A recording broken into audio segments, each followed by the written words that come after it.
Well, another thing I want to know is, like, I don't know if it's deliberate or not, but when they started releasing the singles and that, you wouldn't release an LP and then put it onto a single, you know, like the UK Subs and bands like that. Then all of a sudden you release your live LP, and fair enough, it's live, so it's different. Yeah. Why couldn't you just put all new tracks down as a live that's album? what I'm saying, I don't want to get predictable, you know, I mean, like, Total Sons, loads of people sort of said, fucking all the fault, you know, the guys who never put singles on albums and that, are bringing out, but I mean, like, Total Sons was an LP of atmosphere, it wasn't, I mean, it took us like fucking an hour to compile. I mean, I didn't pick up all the good tracks we recorded live, I picked all the stuff that sound interesting. I mean, like No Christmas, that No Christmas on the album is like the worst No Christmas we've ever done. But I thought it was so fucking interesting, you know. I played and that's the point of it, bringing out interesting stuff. You've got the fucking power to release records, and that's when you should start fucking doing things like that. You know, not sort of going, oh yeah, this is a fucking lovely version of Xmas. It's even better than the recorded one. Put that on, you know. Put a great version of, you know, like that was I think that's the way you should use it, you know. I think it's funny, I think, because I played to people who sort of Black Sabbath or whatever, you know, and they hear you saying, they say, well, I don't know, but they say sort of, you say, yo, fucking so-and-so, and they think, what's the matter with him? Why doesn't he like his band, you know, and all this stuff, and it just makes me laugh. But I mean, Totals was just a fucking document. I thought it was good. I mean, live albums fucking stink. I mean, that was the fucking part of Totals Turns, you know. Like, if you want a fucking live album, here's a fucking live album, you know. Like, I mean, that struck me with that Pill thing, you know. I mean, I'm sure. I've only heard one side of that Pill thing. But it fucking sounds to me like the fucking bass has been fucking done in a studio, man, overdubbed, you know. And it's fucking like it's very neat, you know. But like. Totals, it was just like fucking, you know, you fucking want to know it's like fucking do it, so this is it, you know. I mean, like the first side of Totals was like the worst gig we've ever done. I mean, it was even worse than tonight, you know. I mean, there's like all these Doncaster people sort of going, they're at Owens, you know, B.A. Robertson. I mean, did you actually play working man's clubs, or was that just sort of some kind of joke? I mean, that's the attitude behind it, you know. Oh, they're working man's club people. Yeah. I mean, like I'm saying. For Totals, I mean, I had loads of tapes. I mean, I even had arguments with the band about that, you know. They were saying, like, you know, well, I mean, we had some fucking great tapes. I mean, we had believe it or not, you know, the Middlesbrough Rock gang, the last thing we did. And we had some fucking great versions of Fiery Jack and No Christmas, you know, on cassette, like, that we'd done on the desk. And the band wanted to put them on, and I said, no, you know. I don't think it's fucking worth it, you know. You've already released No Christmas, you know, it was okay, you know. Fucking bring out one that shows, you know, that gives you a fucking...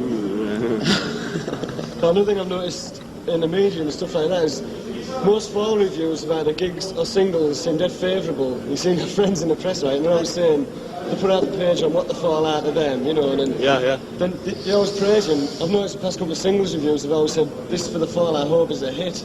Well, I don't know though. There was like what was it there? Elastic Man or whatever, and it sounds like it didn't get the album. Oh yeah, we've had a few bad reviews lately. 90% of them seem to be good. You know, they seem to favour. Yeah, I know what you mean. But I think that is because they're frightened of us. They're really fucking frightened of us, the press. I think there's a lot. I think a lot of people hear you though, so there's a lot of. They do. I mean, like sounds are really fucking like sounds. Everybody is down on us now. And I mean, it's just McCulloch sort of started disliking us. I mean, like there's nobody on sounds who fucking likes us. You know, I mean, it's really funny.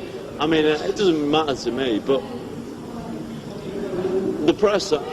I'm sure it's a lot of it is they're frightened of us because I mean we're so fucking. They can't fault us for anything, you know what I mean? Because I mean, no way we're gonna fucking get it together as fucking stars, you know. I mean that's the way we are. I mean it's true, you know.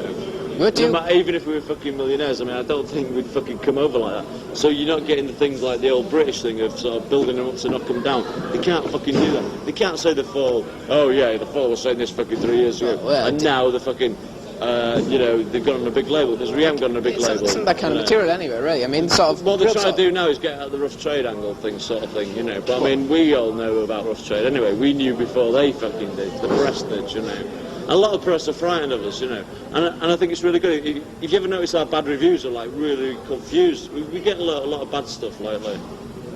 I think the same applies to Crass, the press and media. Yeah, Crass are very like that, yeah. What do you think of Crass? I don't agree with the political things, but I think the fucking music is fucking great. I really love the fucking cheap way they use like the fucking drums and that. I think it's fucking great. And I read an interview with fucking Gary Bushell. Did you see that thing in Sounds? Oh, it didn't. Yeah, he sort of just got Yeah, right, it there, was, yeah. that was fucking really good. We used to play with Cross years ago, you know. Yeah, and I mean, we got on with them really well. But I mean, they come out with this sort of anti-bomb stuff, and we sort of and you get all like fucking guys throwing glasses at us, and they've always got fucking Cross on the fucking backs every fucking time, you know. So you're sort of Cross, But you meet them, and they're great, you know. I mean, I won't fucking live in a commune or anything like that. I'm dead anti-socialist, me, you know. But I think it's great the way they've done it without fucking any fucking help, you know, with no record company help. Yeah, it's a fucking amazing phenomenon, really. That is, because, you know, they have these just kids who, it's just like swamped. It might have been due to passion, I think, though, but yeah, I mean, it's work, though, that's the point. When you go around where I live in fucking Oxford, Christ. I mean, it's not crassive, it's I mean, like... you know, it's fucking like kids who are into it. And I mean, it's fucking good. I mean, and the stuff is like, they're really honest the way they record it like that. I mean, I think the lyrics are really fucking funny sometimes. It's like Black Sabbath, the way I listen to Black Sabbath, you know. I mean, I like listening to Black Sabbath now and again. If people have ever got, I always put it on and think, you know, how can anybody, you know, I mean, they're so honest in a way, you know. In a way, they are fucking laying the heart on the line, you know. They're like Crass are like that. One thing that disappointed me when Crass played in, like, you see all these kids with the Crass armbands on, you know, and they're getting exploited, right, by the cash merchants. Yeah. Crass can see these kids with that, but they don't see anything about it. Like, if that was me and they had things on from our band, I would say, what the fucking hell are you wearing that for? Come and talk to me, right to the band, get involved, not just get ripped off by somebody. But Crass didn't seem to do that, and I was dead pissed off about that. How would you feel if you started selling false silk scarves and stuff? They are. We try and sort of get away from that, but there's not much you can do about that. I mean, you can see, especially with Crass, you see, that's one of the faults. If you go with an independent label and you fucking disregard the press, so I mean, like Crass are not going to have like guys working for them. They're not going to pay guys to do the t-shirts and badges. Like fucking Anathema fucking really getting into all that stuff now. Controlling it, it's like control, you know. And Crass, so very like, because it's sort of say badges and all that fucking shit. So you get some sharp guys. You can go to them guys and say, like we have done, and say, you know, you're making full badges, you're making full t-shirts, fucking stop it, right, you know. Well, so they say, okay, stop it, you know, and they do, but I mean, people are buying it. Can you control it? It's like anything else, you know, it's like you can't knock the fucking top 20, really, because people are fucking into it, you know. The top 20 wouldn't exist if people stopped buying singles. This is where I disagree with Crass and I disagree with the pub room people like that. You can't fucking knock everything, because the people are into it, you know. It's no use saying,